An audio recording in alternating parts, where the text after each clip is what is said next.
के छोरा पहुँच तोरा मधुबनी के छोरा कहछ तोरा सहरसा के छोरा कहछ तोरा सुपौल के छोरा जे मर करी ही पहिले बुता बहदे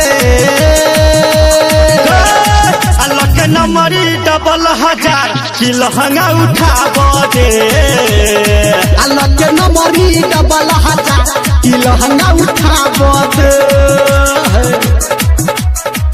डीजे दयानंद दिलदार सरस्वती स्थान कठरा डी टोल अलग नंबरी डबल 1000 की लहंगा उठाब दे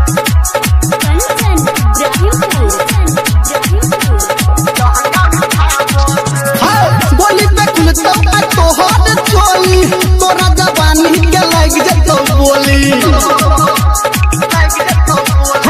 होली पर खुलता तोहर चोली तोरा जवानी के लग जतो बोली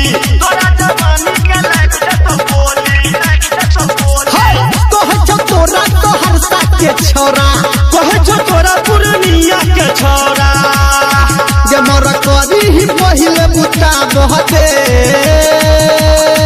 छौरी लख नंबरी डबल 1000 की लहंगा उठाब दे अलग नंबरी डबल 1000 की लहंगा उठाब दे डीजे दयानंद दिलदार सरस्वती स्थान कठरा डी टोल अलग नंबरी डबल 1000 की लहंगा उठाब दे अभी आप सुन रहे हैं सावरिया म्यूजिक। हाँ जादो के टोली में तोहर चौसाटा धरती से खोले अपन लहंगा के पाटा हाय हाय हमारा टोली में तोहर चौकाटा छत से खोल आई लहंगा के पाटा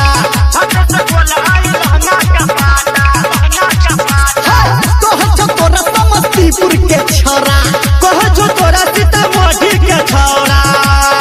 जे मर करी ही पहिले बुता बहदे लख नंबरी डबल 1000 की लहंगा उठाब दे अलग नंबरी डबल 1000 की लहंगा उठाब दे उठाब दे न गे